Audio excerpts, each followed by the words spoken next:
7교시 시작합니다. 7교시에는 우리의 이제 정치와 기독교의 관계에 대해서 세 가지를 살펴보려고 합니다. 첫째는 성경이 국가를 어떻게 보는가에 대해서 성경 구절을 가지고 설명하고요. 두 번째는 국가에 대해서 기독교 역사 중에서 두 가지 태도가 있는데 현실주의와 평화주의, 이 두 가지 입장의 차이를 살펴보고, 세 번째로는 기독교 정당을 어떻게 볼 것인가, 또 역사적으로 어떻게 기독교 정당이 전개되어 왔나, 또 우리나라의 경우는 어떤가, 이런 것을 이제 살펴보면서 조금 더 지난 6교시에 원리적으로 얘기한 것을 조금 더 구체적으로 현실적으로 살펴보겠습니다. 자, 그럼 먼저 성경이 보는 국가의 양면성인데요. 자, 제가 거의 손으로만 이렇게 표시하겠습니다. 잘 보이게 하기 위해서. 첫 번째, 국가는 하나님께서 선과 정의의 실현을 위임한 기관이라고 볼 수 있어요. 그 대표적인 성경 구절이 로마서 13장 1절에서 4절이에요. 한번 읽어보면, 각 사람은 위에 있는 권세들에게 굴복하라. 권세는 하나님께로 나지 않음이 없나니 모든 권세는 다 하나님의 정하신 바라. 그러므로 권세를 거스리는 자는 하나님의 명을 거스림이니 거스리는 자들은 심판을 자취하리라. 관원들은 선한 일에 대하여 두려움이 되지 않고 악한 일에 되나니 내가 권세를 두려워하지 아니하려느냐. 선을 행하라. 그리하면 그에게 칭찬을 받으리라. 그는 하나님의 사자가 되어 내게 선을 이루는 자니라. 여기서 그는 정치 세력을 말하죠. 권세, 국가의 권력을 위임받은 정권자를 말하죠. 그 하나님의 사자라고 보는 거예요. 즉 국가를 하나님이 정하셨다고 보고요. 그러니까 국가를 긍정적으로 보는 거죠. 그런데 여기서 한 가지, 국가의 목적이 여기서 뭐냐면 선을 이루는 겁니다. 선. 국민을 위한 공동 선을 이루는 것인데, 이제 문제는 만약에 국가가 적극적으로 악을 행하면 어떻게 되느냐라는 문제가 이제 대두가 되죠. 그래서 그런 경우에 이제 국가가 하나님을 믿는 사람들을 막 박해하고 감옥에 가두고 죽이고, 그 다음에 악한 일을 하고 독재를 휘두르고, 그럴 때 이제 어떤 일이 일어나느냐, 거기에 대해서 국가는 악한 성 바빌론으로서 심판받을 수 있다. 그래서 요한계시록 16장 19절 보면, 큰 성이 세 갈래로 갈라지고 만국의 성들도 무너지니 큰 성 바빌론이 하나님 앞에 기억되신 바 되어 그의 맹렬한 진노의 포도주잔을 받음에, 즉 국가가 바빌론으로 상징되는 어떤 거대한 하나님을 적대하는 그런 국가, 악한 국가죠. 그 국가는 하나님의 진노의 잔을 받는다. 즉 심판을 받는다는 거죠. 그러니까 국가가 이렇게 선을 이루지 않고 악을 행하고 또 하나님을 믿는 사람들을 박해할 때 심판을 받는다. 이런 국가에 대해서 부정적인, 국가를 심판하는 그런 메시지도 있어요.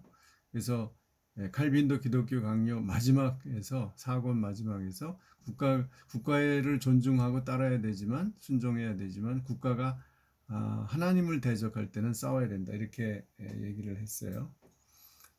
자, 그러나 이제 예수님의 입장을 우리가 보면은, 기본적으로 예수님의 입장은 하나님의 통치 아래 국가도 있다는 것이다. 국가를 부정하지 않으셨어요.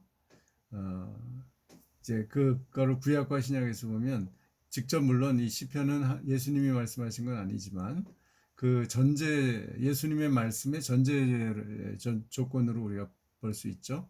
땅과 그 안에 가득 찬 것이 모두 다 하나님의 것, 온누리와 그 안에 살고 있는 모든 것도 주님의 것이다.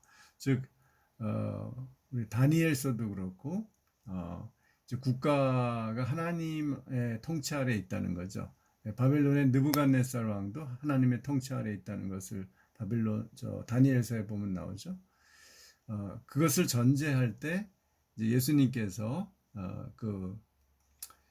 사두개인들이 어떤 예수님을 난처하게 하려고 할 때 이렇게 얘기했죠. 가이사의 것은 가이사에게, 하나님의 것은 하나님께 바치라 하시니. 즉 분리를 한 거죠.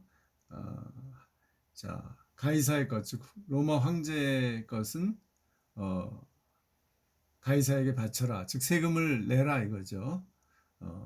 그런데 하나님의 것은 하나님에게 바쳐라. 그러니까 가이사와 하나님은 다른데 이 가이사는 하나님의 것이에요. 가이사도 하나님의 그 통치 아래 있는 그 황제에 불과하죠. 그렇게 보면 이제 다시 로마서 13장으로 들어가죠. 하나님께서 로마의 황제들도, 로마라는 국가도 하나님이 허락하신 거다 이거죠. 세우신 거지만 그러나 그들의 목적은 선을 행해야 되는 거죠. 그래서 그게 만약 적극적으로 악을 행하면 반드시 심판을 받을 수 있다. 이런 우리가 논리로 이해할 수 있죠. 국가는 일단 하나님이 허락하시고 세우셨지만 그러나 악하게 하면은, 선하게 하지 않고 하나님의 백성을 탄압하고 학대하면은 심판받을 수 있다. 그건 이집트의 바라오도 그랬죠. 예. 다음으로, 자, 기독교 내 국가에 대한 해석을 좀 볼까요? 예. 이제 기독교에서 크게 두 가지 입장이 있습니다. 이 많은 신학이 있죠. 많은 교파가 있고, 그러나 기독교 내 국가에 대한 해석은 크게 두 가지입니다. 첫째는 현실주의라고 그래요. 이것을 뭐 리얼리즘이라고, 크리스찬 리얼리즘이라고도 할 수 있고, 이제 전쟁을 기준으로 해서 볼 때 저스트 워 티오리, 정당 전쟁론이라고 하는데요. 이게 같은, 다 연결되어 있어요. 이 현실주의 입장은 그러니까 기독교 현실주의죠. 국가를 문화명령의 연장으로 이해하고 긍정적으로 봐요. 즉, 이 세상을 정복하고 다스리라는 그 이제 다스리고 보살피라는 그 명령을 하는 기관으로 보는 거죠. 그 다음에 공권력과 정당한 전쟁, 즉 정당 방어의 전쟁을 인정해요. 이런 치안을 위해서 경찰이 필요하고, 국방을 위해서 군인이 필요하고, 또 우리가 침략을 받았을 땐 전쟁을 할 수 있다는 거죠. 그래서 평소에 이제 군사 방어를, 군사비를 지출해서 이제 무장을 갖추고 군대 훈련을 하고 하는 거죠. 그것을 인정하는 거죠. 지난 침략 전쟁은 반대해요. 세 번째, 국가의 공직에서 크리스찬의 역할을 중요시해요. 크리스천들이 가능하면 국가의 공직에 들어가서 국가를 바로 세우는데, 즉 국가가 선한 역할을 하는데 적극적으로 참여할 것을 가르쳐요. 그런 이제는 물론 가톨릭도 마찬가지고요. 루터교, 종교개혁에서 루터교와 개혁파도 다 이런 입장인데, 약간의 차이가 있는 것은 루터교는 국가와 교회를 이제 두 왕국론에 의해서 영역을 구분하고 두 영역이 공존할 것을 강조해요. 그러나 이제 독일 루터교는 사실은 국가의 종속이 돼서 나중에 히틀러까지 가죠. 히틀러에게 독일 교회가, 루터 교회가 이제 복종을 맹세하죠. 이제 실제는 그랬지만 이론상으로는, 신학적으로 영역을 분리하고 상호 견제해야 된다 이렇게 보고요. 그 개혁파, 즉 장로교의 계통도 국가와 교회의 영역 구분을 따라요. 그러나 상호 견제를 더 강조해. 특히 교회가 국가를 감시해야 된다는 것을 강조해요. 그래서 국가가 잘못할 때 교회가 목소리를 내고 그것에 대해 비판하고 바로잡으려고 노력해야 된다. 그게 이제 칼뱅의 입장이죠. 그래서 여기 신학자들은 존 칼빈, 라이놀트 니버, 미국의 유명한 윤리학자죠. 기독교 윤리학자. 또 미국의 기독교 철학자 니콜라스 월터 스토프, 이런 사람들이 있습니다. 이 사진을 보면 칼뱅, 그 다음에 라이놀트 니버, 니콜라스 월터 스토프. 자, 그런데 두 번째 입장은 이제 평화주의라고 그래요. 평화주의. 이것은 주로 제세례파, 종교개혁 시대의 세 번째 세력이었던 제세례파, 아나바프티스트라고 그러죠. 그쪽의 입장입니다. 그러니까 종교개혁 때 크게 세 파가 있었는데요. 루터파, 개혁파는 현실주의 입장이고, 이 아나바프티스트는 국가를 부정하는 평화주의 입장입니다. 이것을 크리스천 패시피즘이라고 해요. 비폭력주의. 국가를 타락에 의해 생겨난 악한 존재로 봐요. 이게 이제 벌써 다르죠. 창세기를 볼 때 에덴 동산에서 국가가 있었느냐? 국가라는 것은 인간이 타락한 후에 어떤 힘을 그 과시하고 힘을 모아서 권력을 차지하고 이런 이제 그 바벨탑 사건을 통해서 볼 때 바벨탑과 같은 존재로 보는 거죠. 그래서 국가와 교회의 철저한 분리를 추구하고 그 다음에 국가의 또 운영에서도 비폭력주의를 지향해요. 이건 항상 예수님이 로마의 대제사장의 그 잡으러 오는 군인들에 대해서 비폭력으로 되어 있다는 것을 강조합니다. 그래서 국가와 교회가 타협하는 것, 교회가 국가와 타협하는 것을 콘스탄틴주의로 비판해요. 이 콘스탄틴은 로마 황제인 기독교를 공인했던 313년에 콘스탄티누스 로마 황제를 말해요. 그래서 그때부터 기독교가 국가에 귀속이 됐고 국가의 어떤 손아귀에 들어갔다, 타협했다 이렇게 비판적으로 봅니다. 그래서 대체로 이거는 이제 요더라는 현대 메노나이트 신학자의 얘기인데요. 로마서 13장을 이렇게 해석합니다. 아까 우리 처음에 얘기했던 해석과 조금 다르죠. 하나님은 현존하는 정부를 창조하지 않으셨다. 즉, 이 현존하는 국가, 정부는 타락의 산물이다. 이 얘기예요. 현존하는 정부는 악할 수 있다. 악하다는 거예요. 대부분 악하다 이거예요. 하는 일이. 로마서는 현실적으로 성도들이 정부에 복종하도록 하셨으나 이건 할 수 없이 현실적으로 경찰 업무, 군복무, 사형 집행을 해야 한다고 가르치지 않는다. 즉 폭력을 사용하는 것은 절대 안 된다. 기독교에는 이게 우리가 바람직한 거죠. 따라서 이런 의무는 거부될 수 있다. 그래서 군복무나 경찰이나 이런 것을 거부하고 제세례파는 원래는 모든 정부의 공무원이 되는 것 자체를 거부했어요. 그리고 크리스천은 자기 방어를 위해 평화로운 수단을 사용해야 한다. 즉 전쟁에 나가도 무기를 들지 않습니다. 이 사람들은 자기가 총에 맞아 죽어도 총을 쏘지 않아요. 그렇게 철저하게 평화주의예요. 그리고 어떤 무력을, 그러니까 어떤 군사력을 이렇게 쌓는 것을 싫어하죠. 그래서 요번에 전에 그 제주도 강정마을에 우리 군항을 만들었잖아요. 중국의 공격에 이제 대비하기 위해서. 그런데 그때 나가서 데모했던 사람들 중에 제가 아는 옛날에 알았던 그 분이 있는데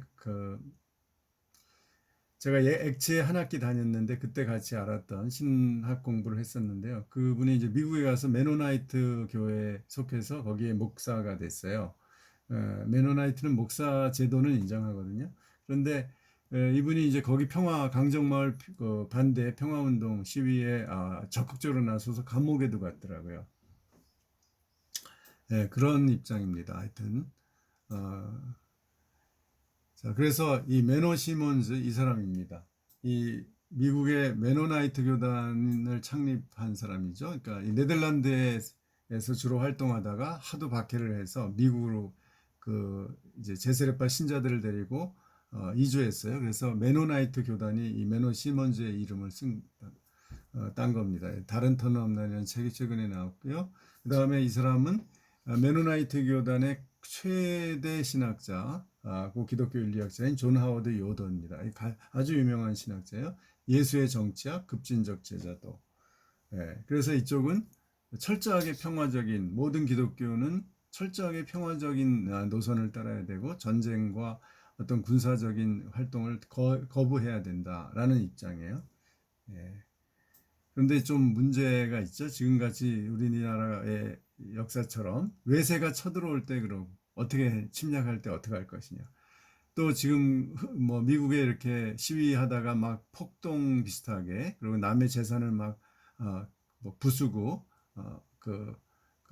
막 훔치고 그럴 때 어떻게 해야 되느냐. 이 사람들 평화적으로 제재해야 된다는 거예요. 그런데 그 사람들이 폭력을 쓰면 어떻게 되느냐. 그러면 이제 현실적으로 답이 어려워지는 거죠.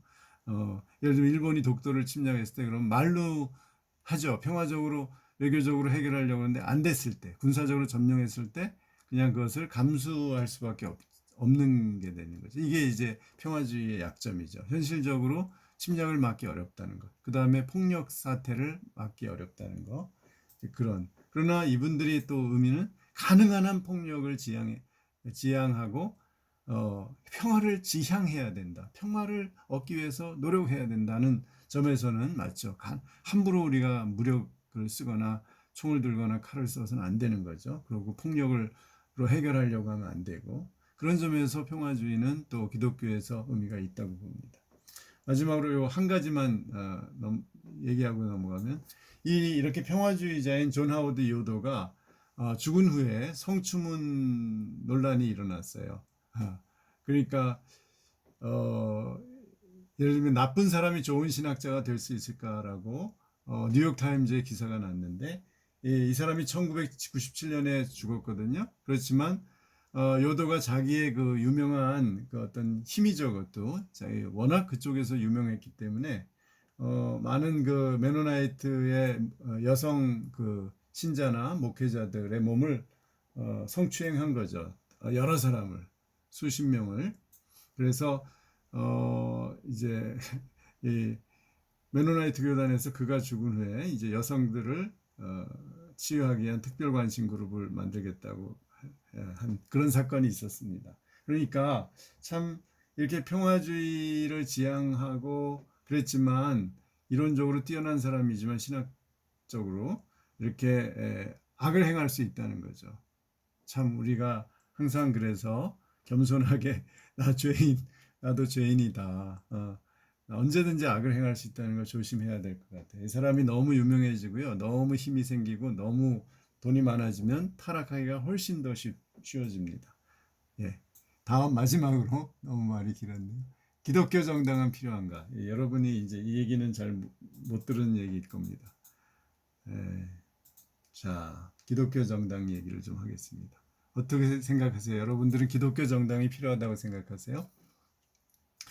기독교 정당의 역사는 굉장히 한 뭐 200년 가까이 된 것 같아요. 150년. 뭐 중세 때는 아예 뭐 정치가 다 기독교를 전제로 했죠. 그러나 또 열심히 싸우고 죽이고 했죠. 그러나 이제 근대 기독교 정당을 얘기하는 겁니다.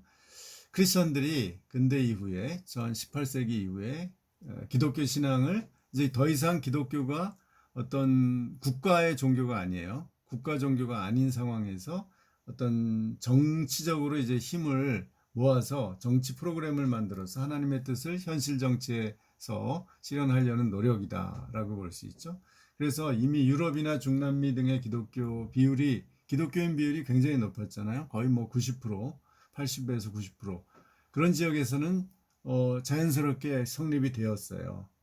그리고 우리나라의 경우도요. 여러분이 몰라서 그렇지, 1945년에 우리나라의 북한 지역에 기독교 정당이 3개나 생겼습니다. 왜냐하면 그때 개신교 지역이 특히 서북 지역, 평안남도와 평안북도에 많았거든요. 그리고 정치적으로 가장 활성화된 집단이었어요. 가장 정치가를 많이 배출했죠.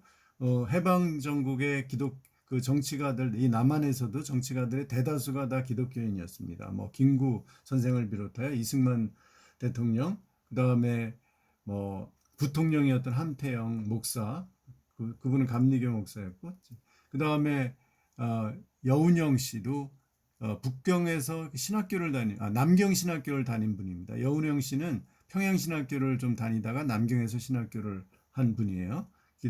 그러니까 이제 목사 안수는 받았지만 그분도 거의 목회자에 준하는 분이에요. 여운형 씨가. 남한에서는 여운형 씨를 이제 좌익으로 막 몰아서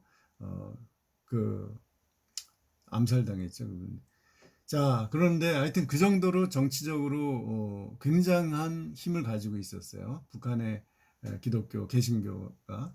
특히 장로교 중심이었죠. 이제 그런데 서울은 이제 감리교회 세력이 셌고, 북한에서 세 당이 조만식 장로가 당수인 조선민주당이 생겼고요. 그다음에 한경직 신의주에서 한경직 윤화영 목사가 주도해서 기독교 사회민주당이 생겼어요. 이거는 약간 중도 진보죠. 온건 진보, 여기는 온건 보수, 그다음에 기독교 자유당 해서 그 후에 조만식 장로가 이렇게 소련 군정에 의해서 납치돼서 이제 살해된 후에 더 세웠어요. 1947년에. 이것도 다 장로교 목사님들이에요. 김화식, 김관주. 이분이 김화식 목사님입니다. 조만식 장로님 유명하죠. 만약 그때 자유선거가 실시됐으면 존만식 선생이 장로님이 북한의 단독 정부를 세웠다면 수상이 되었을 뿐이에요. 그런데 이제 암살당한 거죠. 소련 군정에 의해서. 그 다음에 한경진 목사님은 남쪽으로 내려와서 영락교회 담임 목사님으로 오래 심무했고, 이 김하식 목사님은 북한에서 순교했습니다. 1947년에 창당을 한 후에. 그런데 결국은 다 실패했죠.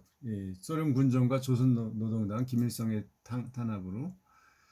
자, 그래서 남한의 경우는 어떻게 됐냐면 해방 이후에 조선민주당의 주요 멤버들이요 다 망명을 했습니다. 대부분 다 크리스찬이었기 때문에.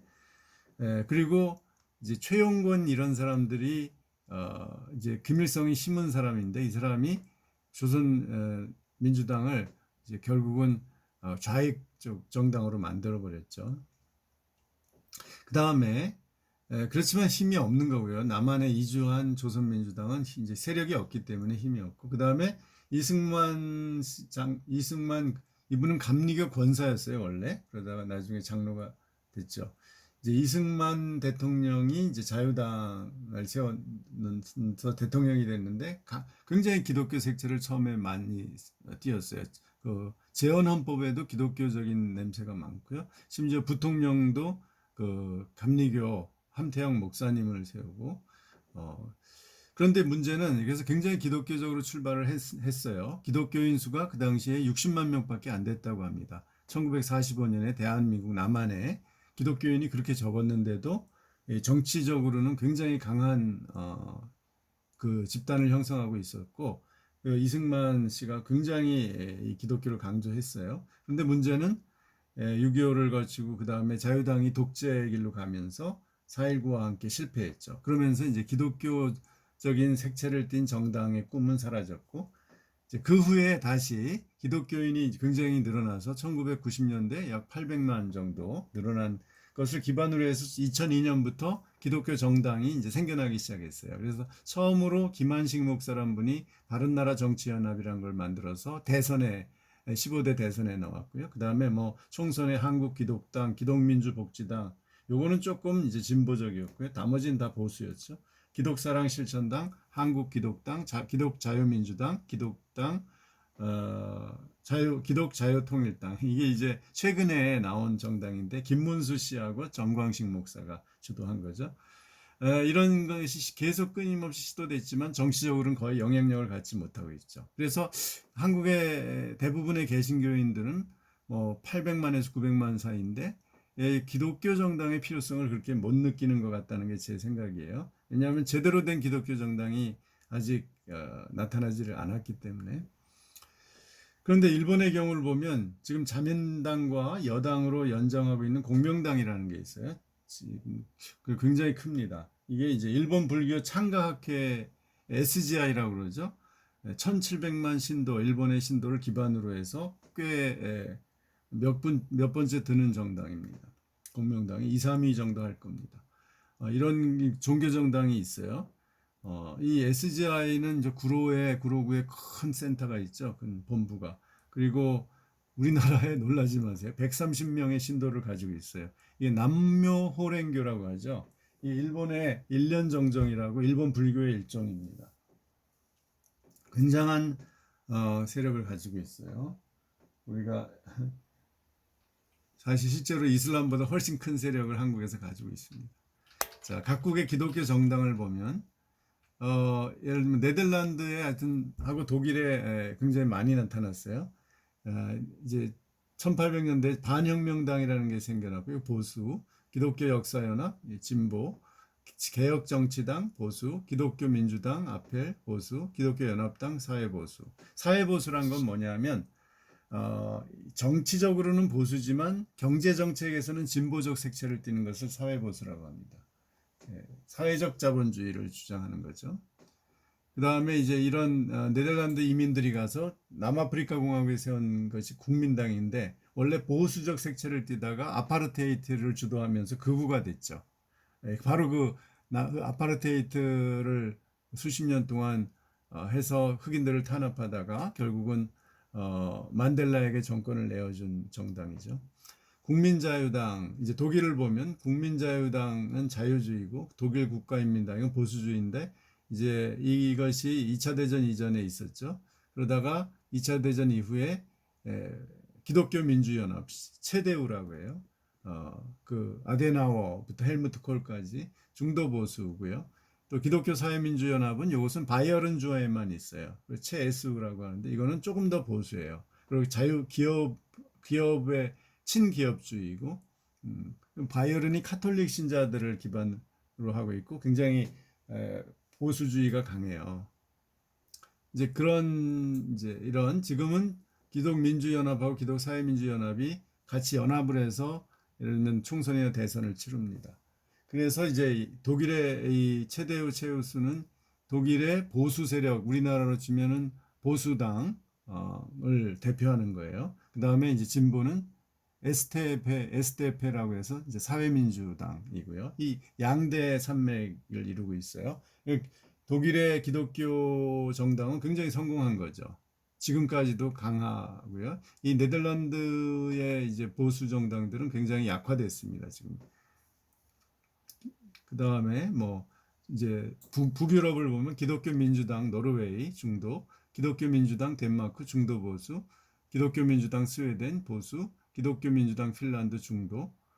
그 다음에 영국에서는 이제 북아일랜드의 민주연합당 보수, 그 다음에 스위스의 연방민주연합에서 사회보수, 여기도 이제 경제정책은 사회복지를 강하게 주장하는 거고요. 스위스 복음인민당은 사회보수. 여기도 이제 스위스는 이렇게 이제 진보하고 보수가 다 이렇게 결합이 된 것 같아요. 자, 그다음에 남미로 가면요, 사회기독당이라고 해서 베네수엘라의 보수. 이제 왜냐하면 베네수엘라는 그 진보 정권이 오랫동안 그 지금까지도 정권을 가지고 있기 때문에 거기에 대항하는 세력으로 이제 기독교 당이 나왔죠. 기독민주당 볼리비아는 진보. 그다음에 완벽한 혁신의 독립운동이란 콜롬비아는 진보. 그러니까 중남미는 아무래도 진보가 많은 것 같아요. 자, 한번 네덜란드의 경우를 제가 관심이 있는데 보면은 네덜란드는 굉장히 강한 기독교적인 성격에 의해서 기독교 정당이 생겼어요. 그 첫 번째가 반혁명당인데 ARP라고 하는데 이것은 1879년부터 이제 지금 1980년까지 존재했어요. 네덜란드 개혁교회 신자들이 주축이 되어 성립한 정당이고 이 반혁명이라는 말이 좀 이상한데 이것은 하나님의 권위를 부정한 프랑스 혁명의 정신, 즉 프랑스의 소위 계몽주의를 반대하기 위해서 이제 반혁명당이라고 붙인 거예요. 그렇다고 해서 뭐 민주주의, 공화주의를 반대한다는 뜻은 아니고요. 그 지도자가 흐룬 반 프린스터라는 정치가이며 역사학자인데 이 사람 귀족이에요. 이 흐룬이 세웠다가 이제 자리를 목사였던 아브라함 카이퍼에게 넘겨줬어요. 카이퍼는 이제 장로가 되어서 목사직을 반납하고 장로로서 일생 동안 카톨릭 민주당 이제와 연정을 해서 자기 정당을 이제 계속 강화시켜서 처음에는 국회의원에서도 낙선하고 그랬죠. 그러다가 연정을 해서 1901년에 네덜란드 수상이 돼서 1905년까지 다스립니다. 그래서 그 네덜란드 사회에 굉장히 영향력을 많이 끼쳤어요. 그런데 1980년에 가톨릭 인민당과 또 기독교 역사연합과 합당해서 기독교 민주당 아펠로 재창당했어요. 그러니까 결국은 자기의 정당을 지지하는 그 사람들이 없으면 결국은 약화되는 겁니다. 그래서 이렇게 사람 수가 이제 기독교적인 정당을 원하는 사람들이 적어지니까 결국은 새 정당이 합쳤다는 거죠. 이 사람이 흐른 판 프린스터고요. 이 사람이 아브라함 카이프입니다. 그 외에도 이렇게 기독교 역사연합이라는 것이 있죠. 그것은 이것도 1980년에까지 활동했던 건데요. 이 중도 좌파, 그 진보적인 노선을 택했고요. 개혁정치당이라는 것은 1차 대전 후에 이제 생긴 건데요. 이것도 중도 우파였는데 결국은 다 아펠이라는 정당으로 이제 같이 연합했어요. 그래서 생긴 게 기독교 민주당 아펠인데 이 아펠이라는 것은 호소라는 뜻이에요. 즉 기독교인들 정치 세력을 다 호소해서 하나로 모였죠. 그래서 이제 우파 성격이에요. 그 다음에 또 하나의 정당이 현재 있는 정당이 이제 민주당 앞에라고 기독교 연합당인데 이것은 2001년에 성립돼서 기민당적인 보수주의인데 또 경제적으로는 사회주의를 택해요. 그러니까 이제 사회 보수죠. 그러나 이렇게 문화적 이슈에 대해서는 사회적 이슈에 대해 동성결혼, 낙태, 안락사 등을 반대해요. 그런 점에서 보수죠, 기본적으로. 예, 이런 정당들이 이제 네덜란드 역사에 이렇게 활동을 했습니다. 자, 이제 우리는 그럼 어떻게 해야 될까요? 중요한 것은 우리 그 정당을 하려면은 이런 아무나 하면 안 되고요. 정치적인 그런 운동이 있어야 돼요. 그리고 정강을 마련해야 되고 아브라함 카이퍼는 이제 자기의 반혁명당 당수가 되면서 엄청난 책을 씁니다. 제가 잠깐 안 가져왔는데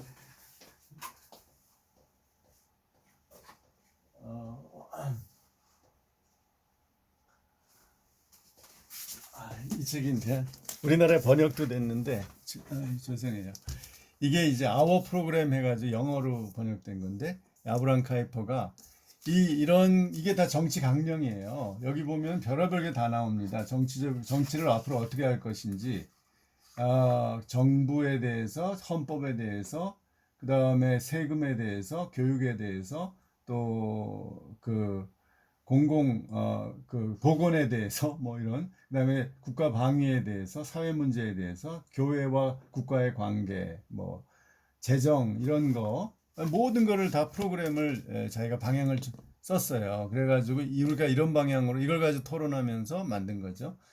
이런 게 있어야 됩니다. 정치에 대해서 깊은 연구와 프로그램을 만들고 우리는 그래서 이제 지지자들을 모으면서 이 한국의 정치에 또 사회에 좋은 영향, 하나님의 뜻에 따르는 영향을 세우려고 하는 그런 준비가 없으면 그냥 선거 때마다 나타나서 이렇게 어떤 몇 인물, 특히 이제 우리나라 문제는 극우에 가까워요. 기독교 정당들이 김문식 전 지사나 전광훈 목사 이런 분들 보면 극우적이죠. 그래가지고는 지지 세력을 그렇게 얻을 수 없거든요. 그러니까 대부분의 보수적인 기독교인들도 특별히 그 기독교 정당에 어떤 힘을 실어주지 않고 관심이 별로 없죠.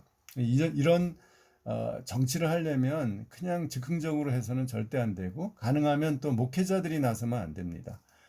처음에는 목회자들이 창당하는 데는 그런 영향력을 끼치지만 이제 정치 전문적인 정치가들에게 넘겨서 정치가들이 이런 정강에 의해서 움직이고 노력을 하도록 그래서 국회의원 선거에 국회의원들을 탄생시키고 점점 사람들의 지지를 얻어서 그야말로 우리나라에서 보수 정당과 진보 정당 사이에 어떤 중간 역할을 하는 그런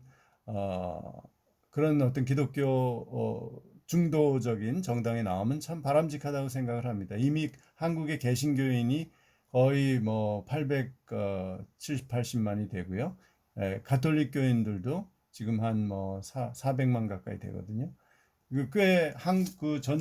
대한민국의 25% 가까이가 지금 기독교 계열인데, 기독교 계통인데, 충분히 정치를 할 수 있다고 생각을 하는데, 문제는 우리가 아직도 준비를 못하고 있는 거죠. 준비가 안 돼 있다고 볼 수 있습니다. 예, 오늘 여기까지 하겠습니다. 이제 다음 주가 14주차 마지막이죠. 여러분 지금부터 시험 준비 잘 하십시오. 감사합니다.